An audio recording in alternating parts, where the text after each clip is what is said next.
सिर्फ 2 अक्षर से, नेमी, ना और माँ, 2 अक्षर से पूरा श्लोक रचा जाएगा और उसका अर्थ निकाला जाएगा। ऐसी गजब की रचना है कि उस रचना को सामने रखो तो दुनिया में वैसा संस्कृत का कोई कवि आज तक नहीं हुआ। और आप तो उसको देख करके ही ऐसे पटक दोगे, रखोगे भी नहीं, पटक दोगे। एक तो समझ में नहीं आएगा क्या लिखा है, और ततो ताता तीती एक आध दो पढ़ोगे भी तो ही फिर आप कुछ तो समझ में नहीं आ रहा। अगर क्लिष्टता कहो तो ऐसी है कि अच्छे अच्छे पंडितों का तेल निकल जाए, और उसका स्वाद कहो जिसको आ जाए तो उसका रस ऐसा है कि बिल्कुल मन पर छा जाए। समंत्र भद्र की स्तुतियाँ, इसमें तो सरल है कि इतना कहा तो सही, नीले मेघों के समान जिनका शरीर है ऐसे कृष्ण, ऐसे कौन हुए बोलो? जिनके माथे पर चंद्रमौली है वो कौन हो गए? जिनके गले में सांप पड़ा हुआ है वो कौन हो गए? शिव जी। जिनका पेट बड़ा है वो कौन हो गए? लंबोदरा। यहां कोई लंबोदर है?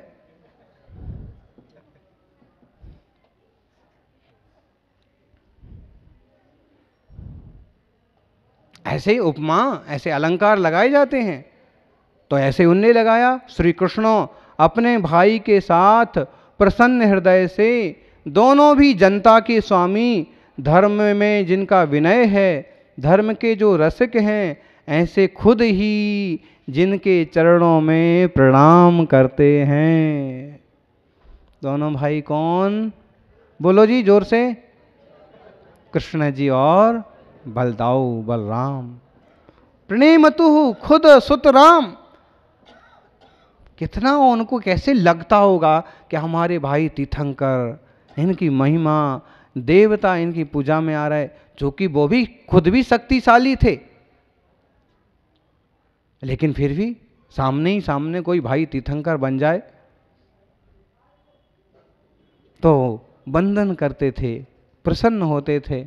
और देखिए, ककुदम बुभा खचरयोसि दुसहित सकरैरलंकृतः मेघ पटल परिवीत ततस्तव लक्षणानि लिखितानि वज्रिणा। जो पृथ्वी के ककुद के समान हैं। ककुद मतलब समझ में आया? ककुद बोलो जी मैनेजर साहिब। चलो विश्वसेन बताओ ककुद। ककुद मतलब होता है बैल का जो कंधा होता है ना, बैल के गले के उतार पर पीठ से आगे तरफ ऊंचा जो हिस्सा होता है वो ककुद कहलाता है। ऐसे ही पृथ्वी के ककुद के समान जो ऊंचा है, ऐसा गिरनार पर्वत। 5वीं टोंक, ककुदम भुवः खचरयोसि दुसित सकरैरलंकृत। विद्याधर भी जिसकी पूजा करते हैं, जिसके शिखर बहुत ऊंचे ऊंचे हैं, जो पर्वत शिखरों से अलंकृत है, एक शिखर नहीं है इसका, 5 टोंकें तो प्रसिद्ध हैं, फिर इधर भी है, इधर भी है, पीछे भी है, 10 टोंकें हैं। ऐसे पृथ्वी के ककुद के समान विद्याधरों की स्त्रियों से सेवित शिखर, जिसके तट हमेशा मेघों से घिरे रहते हैं। आप जाओ सवेरे सवेरे, हैं धुएं के समान मेघ उड़ते रहते हैं। और कभी कभी तो इतनी हवा चलती है ना कि कोई दुबला पतला जाए ना तो उसको सीढ़ियां उतर के नीचे आने की जरूरत ही नहीं पड़ेगी। हैं कैसे आएगा? हाँ, एक दिन हमको भी वापस आना पड़ा था। तो वो बिल्कुल सही लिखा है। मुझे लगता है कि समंत्रभद्र स्वामी ने भी दर्शन किया होगा, सामने देखा हुआ कोई ज्ञानी पुरुष ही इसका इतना व्याख्यान कर सकता है कि यही होगा। नेमिनाथ भगवान तो बहुत पहले मोक्ष चले गए, फिर पार्श्वनाथ हुए, फिर महावीर हुए, कुंद समंत्रभद्र सब गुरुजन। मेघ पटल परिवीत ततस्तव लक्षणानि लिखितानि वज्रिणा। और इंद्र ने वहां पर चरण चिन्ह बनाए। आज भी पुराने चरण बने हुए हैं ज्ञानी। बहती थी तीर्थ में विश्व सशस्त्र गम में तेद्यचा। आज भी जिनके तीर्थ की सुगंध निरंतर बह रही है, प्रीति वितत हृदय ही परितो भ्रस मूर्जयंती विश्रुतो चला। और अत्यंत प्रसन्न हृदय से ऋषिगण और लौकिक लोग जिसे श्रेष्ठ ऊर्जयंत पर्वत के नाम से जानते हैं, वहाँ आज भी चरण बने हैं। कहाँ बने हैं? कितनी दूर है? अरे सौभाग्यशाली हो, अपन वहीं बैठे हैं। बस हिम्मत करके कुछ सीढ़ियाँ चढ़ के जाना है, कुछ मतलब 9999 ऐसा ऊर्जयंत पर्वत है, वहाँ से प्रभु मोक्ष पधारे। बहिरंत रप्य भय था चरकर्णम अभिघाति नाथ कृता, नाथ युगपद खिलम चातुमिदम तला मलग वद विवेद था। अंतरंग और बहिरंग से आप अत्यंत पवित्र हैं। आपने अपनी इंद्रियों को अंदर बाहर दोनों तरफ से भी तिरोहित कर दिया है, और आप एक साथ सारे लोक को ऐसे जानते हैं जैसे हाथ की हथेली पर रखा हुआ आंवला। हाथ पर आंवला रखा हो तो आपको सब समझ में आता है ये आंवला है। ऐसे ही भगवान सारे लोकालोक को जानते हैं। अतएव ते बुधनतस चरित गुण मद्भुतोदयम न्याय विहितम अवधार्य जने त्वयि सुप्रसन्न मनतास्तथा वयम। इसलिए हे स्वामिन, विद्वानों के द्वारा आज भी आपकी स्तुति होती है। निश्चय से अत्यंत प्रसन्न चित्त होते हुए आप जिनेन्द्र में मेरा मन लगा हुआ है। आपके चरणों में ही मेरा मन, हमारा मन हमेशा लगा रहे। क्यों लगा रहे?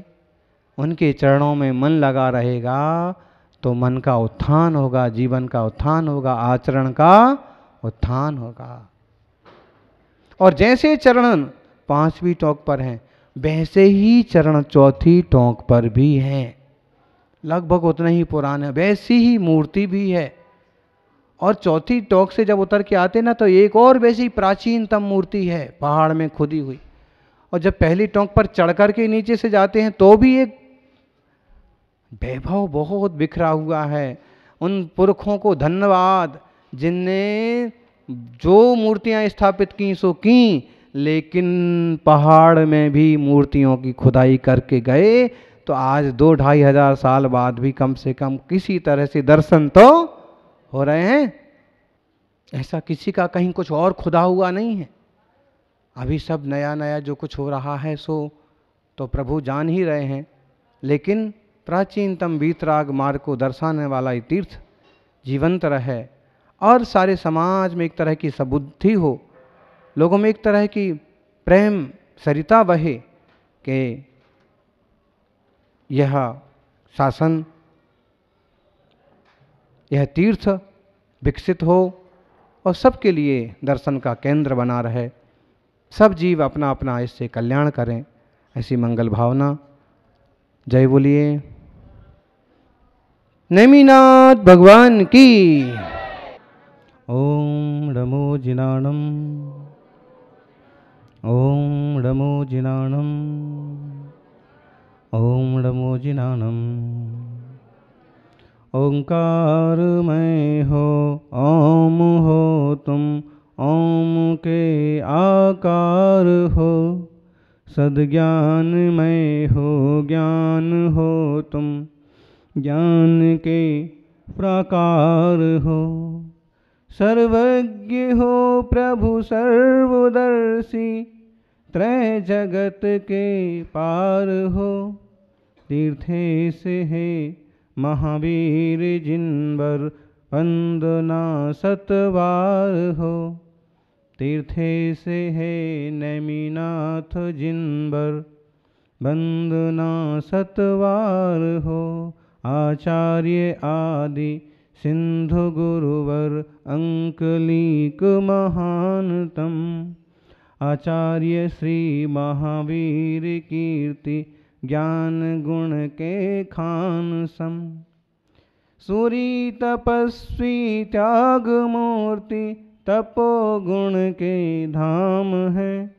आचार्य सन्मति गुरु पदों में बार बार प्रणाम है।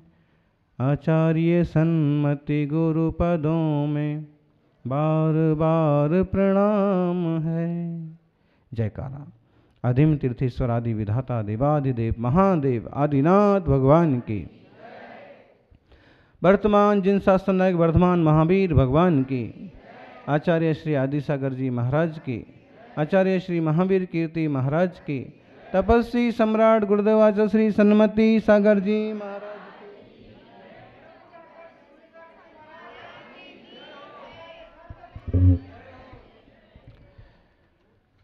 लोग कहते हैं पैसा पास रखा करो, वक्त पर काम आएगा। लोग कहते हैं पैसा पास रखा करो, बुरे वक्त पे काम आएगा। और ज्ञानी कहते हैं गुरु को पास रखा करो, कभी बुरा वक्त ही नहीं आएगा।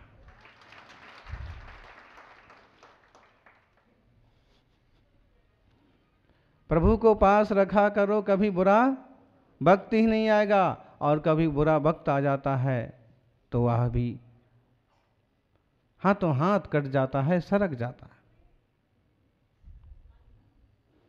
परम गुरुवर आचार्य आदिसागर जी, उनके शिष्य महावीर कीर्ति जी, उनके शिष्य विमल सागर जी, और जिन्होंने सन्मति जैसा कोहनूर हम सबको दिया, वे आचार्य विमल सागर जी और भी तपस्वी सम्राट गुरुवर सन्मति सागर जी, जिनने इस कलिकाल में भी चौथे काल का दर्शन करा दिया।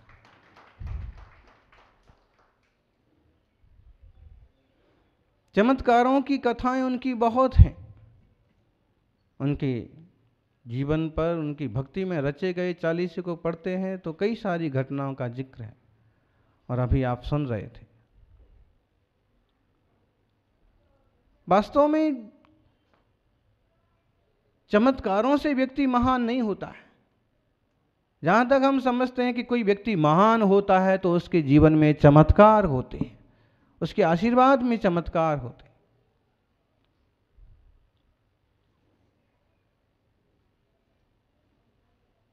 नमीनाथ भगवान ने अपने आप को तपस्या की आग में शुद्ध किया और भगवान बन गए। पार्श्वनाथ भगवान ने कमठ के उपसर्ग सहे और केवल ज्ञान पा करके भगवान बन गए। 24वें भगवान महावीर स्वामी ने अपने आप को 12 साल तपाया, वेद विज्ञान की साधना पर निरंतर खरे उतरते गए और रत्नत्रय के बल पर तीर्थंकर महावीर स्वामी केवली सर्वज्ञ हुए। सारे लोग को अहिंसा का, सत्य का, एकांत का उपदेश दिया, वितरागता का, मोक्ष मार्ग का संदेश दिया, रत्नत्रय की साधना का मार्ग बताया। और उन्होंने कहा साधना से कोई संत होता है, साधना से कोई अरहंत होता है, साधनों से कोई संत, अरहंत और महंत नहीं होता।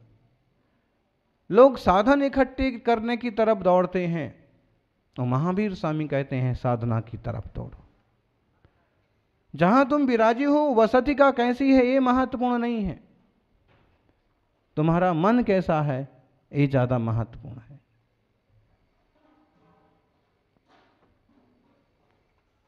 जिस पुस्तक को तुम पढ़ रहे हो वह पुस्तक किस रंग वाली है, कैसे अक्षर हैं, कितनी काली मैली है, ये महत्वपूर्ण नहीं है।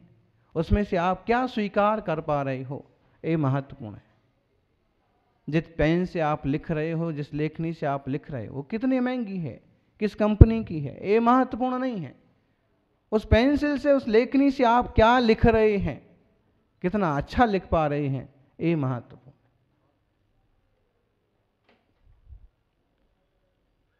आपके पास सोने का चश्मा हो ना हो उससे फर्क नहीं पड़ता, लेकिन आपके पास सोने जैसी आंखें होना चाहिए जिससे आप भेद विज्ञान कर लें, वस्तु स्वरूप को, तत्व को समझ लें, परख लें। कभी कभी त्यागियों में भी एक होड़ लग जाती है, सफेद पंख की पक्षी।